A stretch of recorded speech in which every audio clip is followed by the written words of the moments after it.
Oke, ini hari ini jadi kita bakal belajar mengenai konten marketing karena kalau menurut dari Seth Godin itu salah satu advertiser juga untuk yang branding segala macam itu dia berpendapat bahwa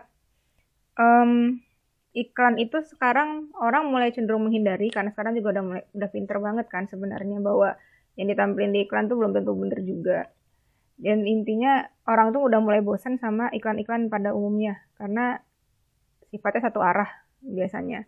Dan sekarang setelah banyaknya sosial media, banyaknya tempat orang-orang bisa bersosialisasi secara online, komunikasi secara online, itu produk-produk pemerintahan, branding, terus jasa dan individu bahkan lebih suka menggunakan sosial media sebagai media promosi atau media awareness buat si target audiens mereka atau konsumen mereka. Nah, mungkin buat teman-teman yang udah pernah menjadi admin sosmed, itu ngerti gimana konten marketing itu riwehnya setiap hari harus dibikin segala macam. Tapi memang seperti itulah konten marketing. Jadi karena konten marketing ini nanti akan membuat si produk atau brand atau perusahaan itu akan menjadi seperti orang. Jadi dia akan nyapa si konsumennya tiap hari. Jadi nggak cuma yang di iklan doang, tapi yang kayak bener kayak ngobrol aja gitu. Oke. Oke, ini konten marketing kalau dari pengertiannya itu adalah seni menciptakan dan menyebarkan konten yang relevan dan otentik brand mereka. Jadi kontennya itu relevan dan asli dan berkenaan dengan brand mereka yang pada umumnya secara digital. Karena balik lagi, dia itu memanfaatkan media-media yang bisa interaksi dengan target audiens, bertujuan untuk dapat menarik perhatian dan mendekatkan diri kepada audiens. Tujuan utamanya itu mendekatkan diri kepada audiens. Umumnya media-media yang digunakan merupakan media sosial dan website resmi. Konten marketing digunakan untuk berkomunikasi dua arah dan membangun hubungan emosional dengan para konsumen. Wadaw. Sebentar ya, baterai sudah mau habis.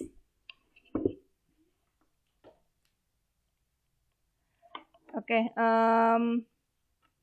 kalau teman-teman saya yakin sih di sini mungkin ada yang nge-follow beberapa, mungkin nggak brand ya. Kalau brand mungkin baju atau apa gitu. Umumnya kalau di IG gitu misalnya kan paling sering sekarang pakainya IG.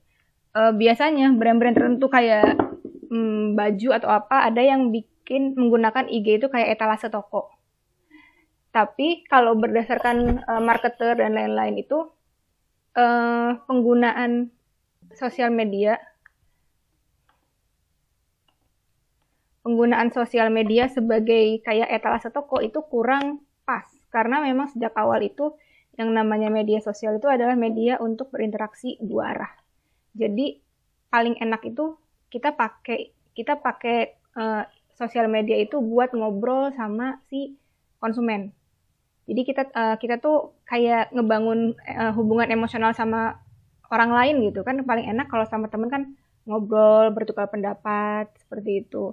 Terus nanya, menurut kamu ini gimana? Apakah produk ini udah oke segala macam? Nah itu yang kelebihan dari kalau misalnya menggunakan media sosial sebagai media komunikasi dua arah dengan si konsumennya. Tapi konten marketing itu nggak semuanya harus sosial media ya. Kan di sini juga bisa pakai website resmi. Jadi kita taruh sesuatu di website yang sekiranya itu si konsumen itu butuh informasi itu. Nah, oke, nanti kelihatan. Oke, tujuan dari konten marketing itu adalah meningkatkan awareness dan leads terhadap suatu brand. Buat teman-teman yang belum mengerti leads itu istilah marketing. Jadi adalah orang-orang yang punya potensi untuk jadi pelanggan. Jadi kalau di sini kan dibilang kalau umumnya mereka itu ngasih kontak supaya itu kalau misalnya ada info apa dari brandnya itu mereka dapat info itu secara langsung dan biasanya paling utamakan itu kayak misalnya kalau di supermarket dikasih atau SMS banking gitu misalnya, segala macam. Jadi informasi itu bakal langsung masuk ke kita. Nah, kalau sekarang mungkin lebih kayak ngefollow. Kalau kita misalnya ikut ngelihat satu brand yang kita suka, terus kita ngefollow, nah itu kita sudah menjadi leads, karena bagi mereka kita itu bukan cuma sekedar tertarik aja, tapi juga punya kemungkinan untuk membeli dan juga menyebarkannya ke orang-orang lainnya.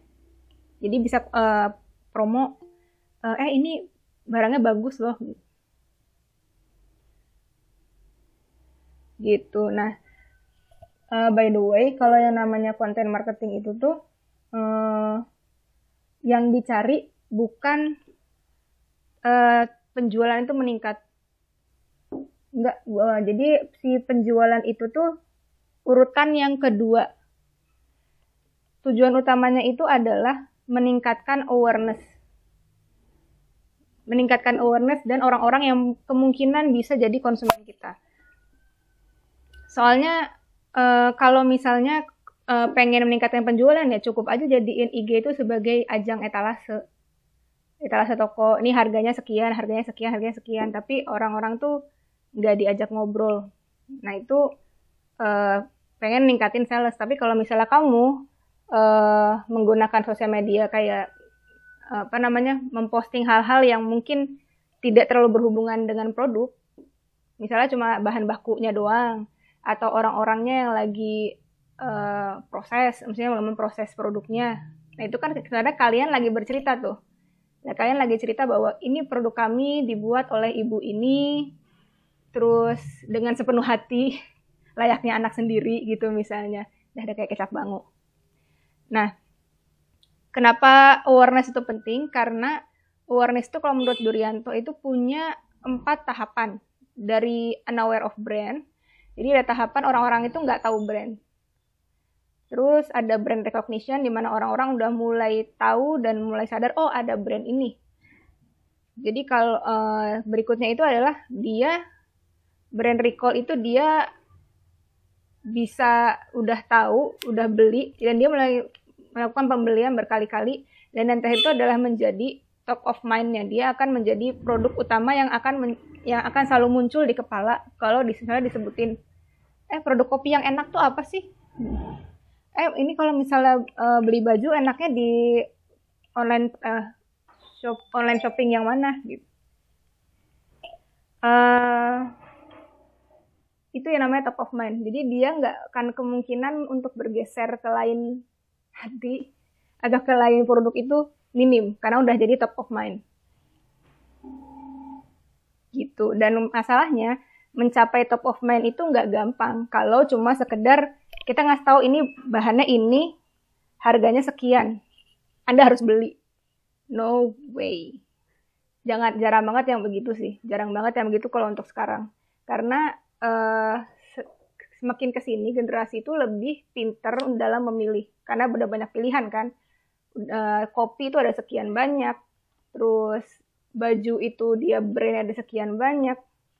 Terus ya sepatu juga sekian banyak. Gimana cara anak-anak sekarang itu milih? Ya yang kebanyakan itu adalah mereka diberikan cerita yang bisa membuat mereka itu mau untuk membeli produk itu.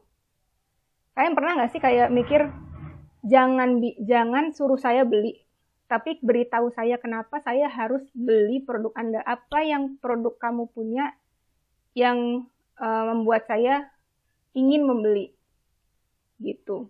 Jadi konten yang kalian buat di sosial media atau di blog atau segala macam itu akan menimbulkan keinginan setelah mereka aware terhadap brand tersebut. Oke ya.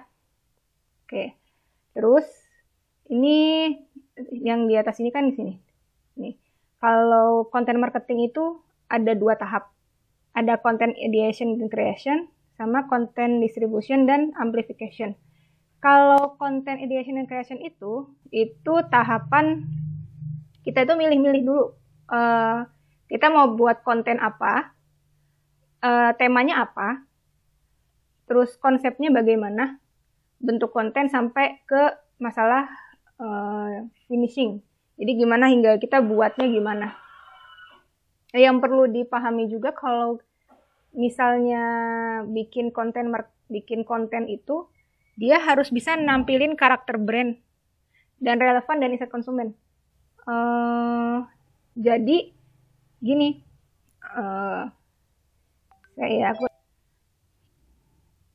ini contoh dari IG-nya Faber-Castell. Mereka gini kan, mereka jarang banget ngomongin harga produk.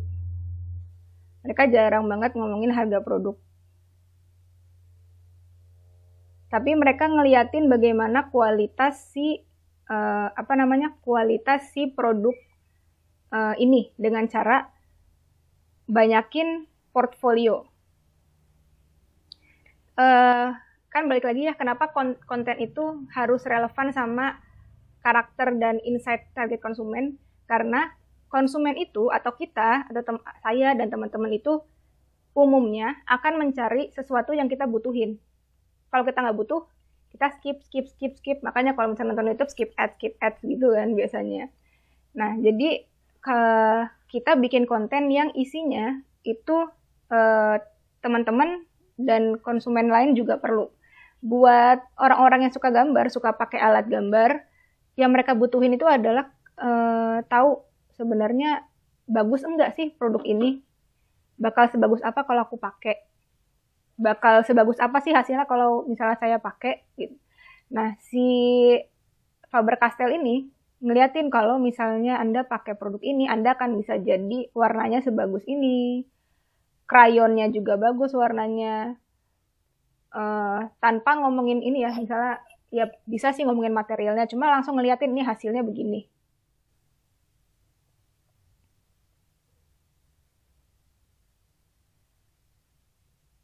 Bisa dipakai di tote bag, bisa buat gambar di tote bag, bisa gambar di apa, bahkan gambar sketsa pun bisa sangat detail. Orang-orang di kafe atau orang-orang seni rupa itu sangat butuh alat gambar yang mendukung karya mereka. Jadi konten-konten semacam ini diperlukan. Kita ke Indomaret sebentar ya.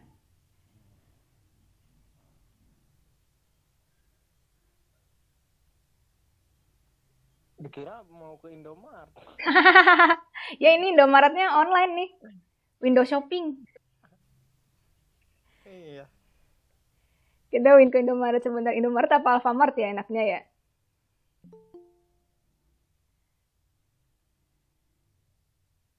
Atau Alfamart enaknya?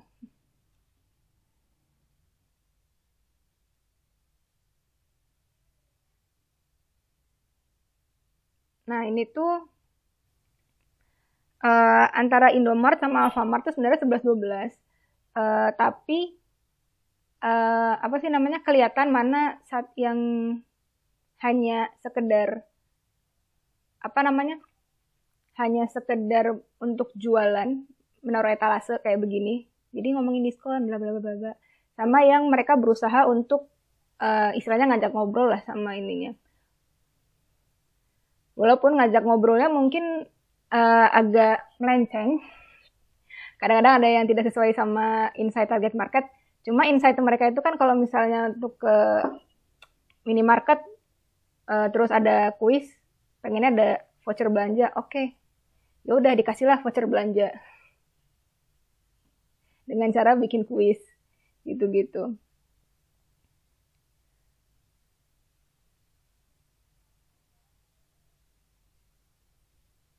Ya kebanyakan kalau di sini itu adalah masalah lebih ke promo. Jadi emang lebih ke, kalau yang Alfamart ya, dia lebih banyak ke promo. Yang kuisnya sebagai interaksi sebagian, tapi tujuannya tetap sama sih.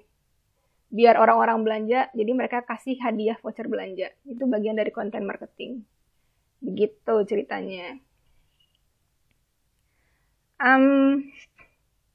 Terus gini, untuk konten marketing itu, untuk ideation sama creationnya itu, temanya bisa langsung berkaitan sama brand, tapi ada juga yang nggak langsung berkaitan sama brand. Jadi kalau misalnya yang berkaitan langsung dengan brand itu yang si kontennya sama si fungsi utama produk itu sejalan. Jadi kayak tadi si Faber-Castell itu fungsinya itu untuk mewarnai gambar. Buka deh si Faber-Castell. Faber-Castell. Faber-Castell tadi kan fungsinya buat mewarnai gambar. Ya udah sama dia di banyak-banyakin lah konten yang berkaitan dengan hasil menggambar menggunakan si Faber-Castell. Terus kalau misalnya kayak mari kita buka Traveloka.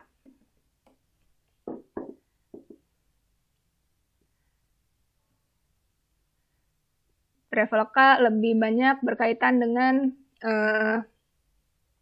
tempat-tempat wisata.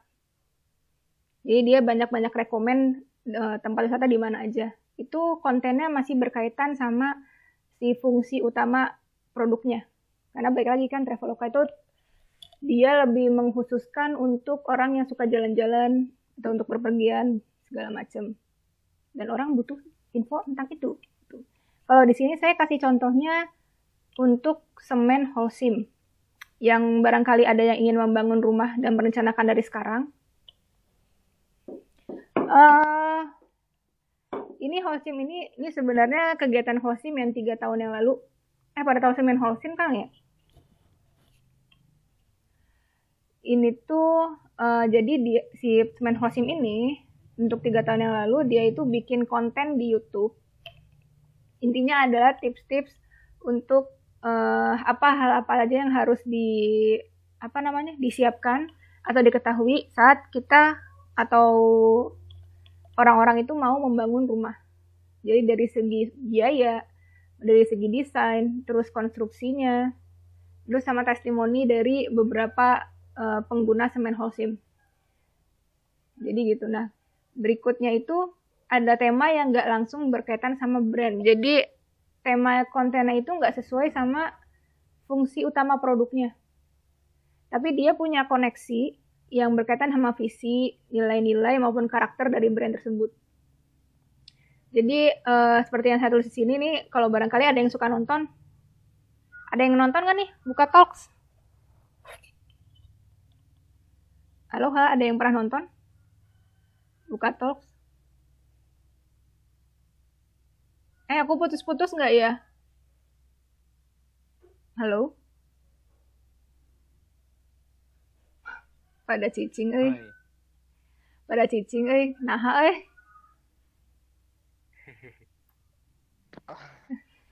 Naha sih pada cicing.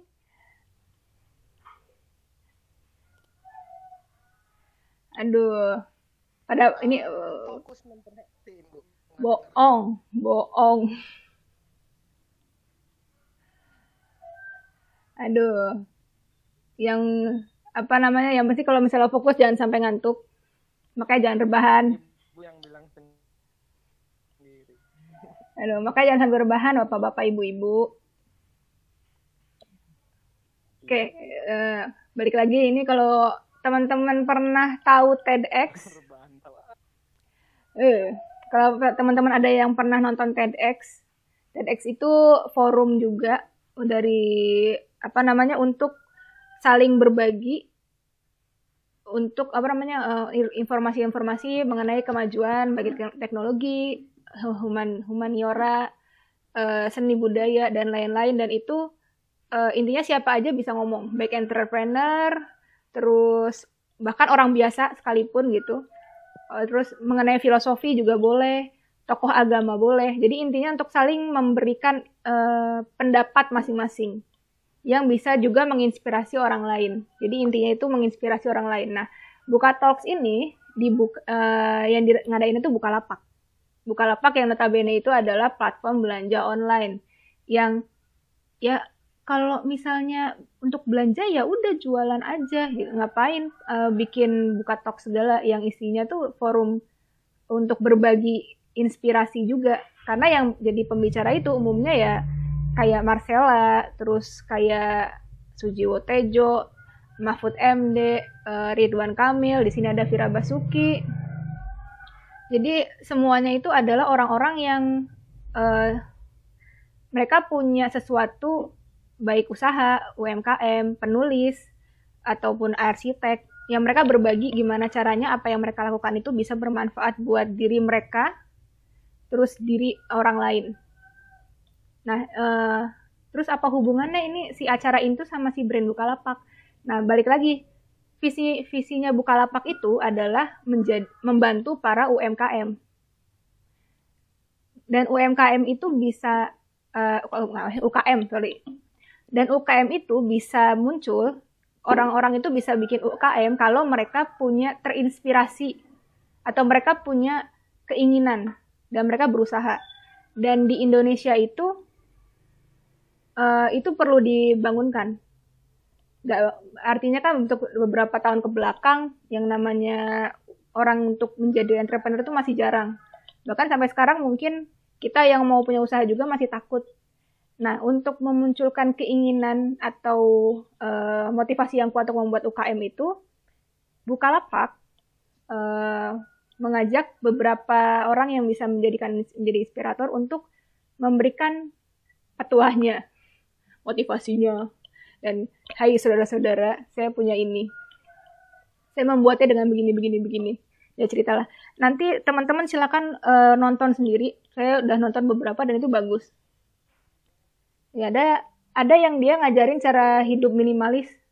Jadi barangkali teman-teman yang hobi konsumtif dan menumpuk banyak barang di rumah, teman-teman harus belajar juga. Gitu. Oke, jadi begitu. Ada tema yang langsung berkaitan dengan brand, ada juga yang enggak. Contoh lagi yang enggak berkaitan itu adalah si ini. Ini dibuat sama Gojek. Barangkali ada yang tahu iklannya, yang Cerdikiawan. Cerdikiawan ini dibuat sama Gojek. Jauh beda kan antara si Gojek yang buat ojek online, tiba-tiba bikin kontes Cerdikiawan. Jadi intinya dia ngajak orang-orang itu untuk berpikir cerdik. Karena memang kalau kita cerdik, kita mampu memberikan solusi. Karena itu kan Gojek itu munculnya gitu. Mereka cerdik ngelihat potensi banyaknya ojek di Jakarta atau segala macam, dan itu yang dibutuhin orang-orang. Karena Jakarta udah sangat sumpek, jadi kita harus sangat-sangat gesit gitu di jalan. Karena dia cerdik, dia mampu membuat ojek online, platform ojek online gitu. Dan dia mengajak orang-orang masyarakat Indonesia melalui video kontes Cerdikiawan Awards ini untuk berpikir secara cerdik, memanfaatkan untuk apa sih si aplikasi Gojek ini dan lain-lain gitu. Nah, yang terakhir itu adalah konten distribusi dan amplifikasi. Konten distribusi sama amplifikasi ini itu intinya adalah nanti kalau misalnya kalian udah bikin nih, kan ini udah ketemu mau bikin kontennya tentang apa, setelah kalian tahu si target market kalian misalnya suka apa, itu nanti kalian, ada yang mau masuk, diterima nggak ya? Oke,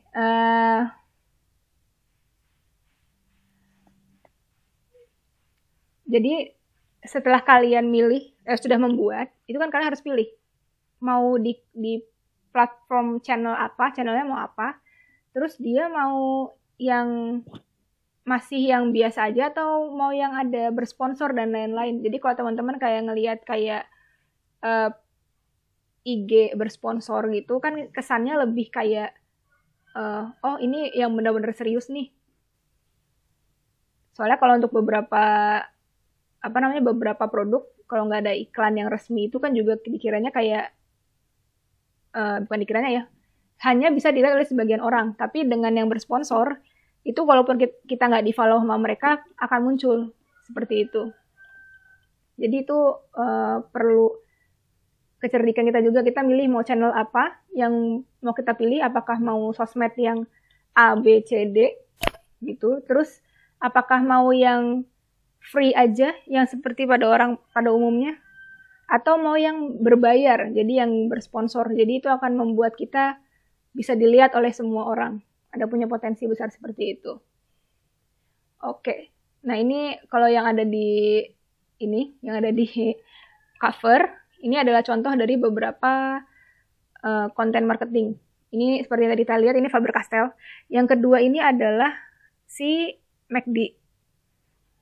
McD itu kalau sekarang, kalau kalian nanti cek deh YouTube-nya McD, mereka itu bikin konten berupa entah si Ronaldnya atau ada pendongeng. Nanti mereka mendongeng untuk anak-anak. Yang notabene itu kalau buat kita kan kayak, buat apa mereka bikin konten beginian. Tapi baik lagi sih, kalau misal mereka kan juga punya produk yang Happy Meals kan yang buat anak-anak. Dan anak-anak sekarang cenderung lebih suka di rumah. Suka di rumah, dan biasanya ada beberapa orang yang berpendapat bahwa literasi untuk anak itu penting, mendongeng untuk anak itu penting. Dan karena anak-anak juga suka nonton YouTube, kenapa nggak bikin aja konten-konten yang bagus untuk anak-anak? Maka dibuatlah beberapa konten untuk storytelling kepada anak-anak itu. Kalau ini yang cendekiawan sih, cuma nggak jelas, lewat dulu lah ya. Nah, ini contoh konten marketing yang pakainya blog. Jadi bukan blog, maksudnya website resminya, sorry. Saya sambil buka aja lah ya kalau kayak gitu. Indomie. Yo, yang lapar, yang lapar.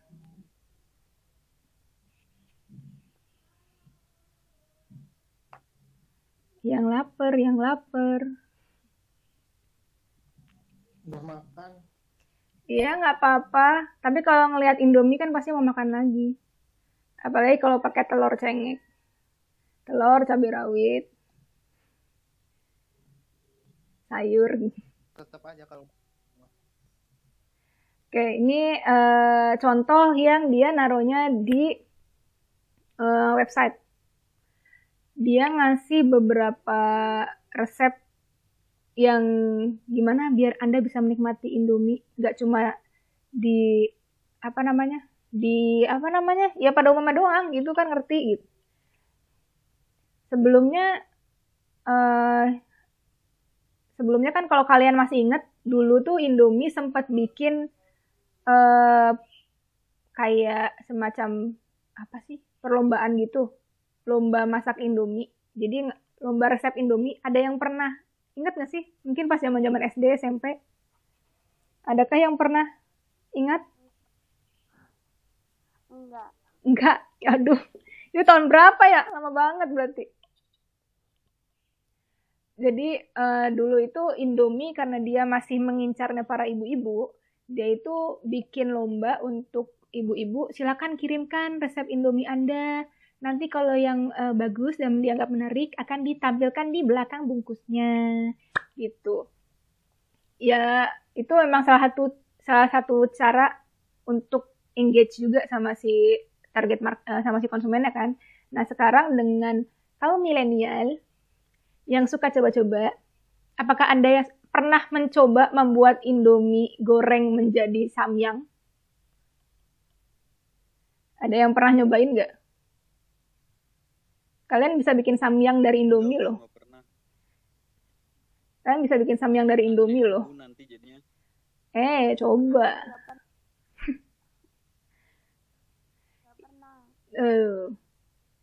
Saya juga nggak pernah sih. Cuma saya pernah diceritain sama temen, aku sekarang bisa bikin samyang kok dari Indomie. Emang perlu beberapa bumbu tambahan kayak wijen, terus kayak si pasta cabe Koreanya.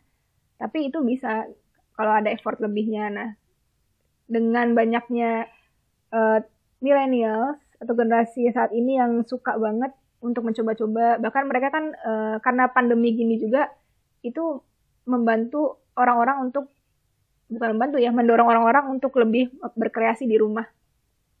Jadi mereka ngasih banyak resep, dan Indomie itu ternyata bisa kelihatan mahal dan estetis dengan sedikit kreativitas seperti itu. Itu bagian dari konten marketing.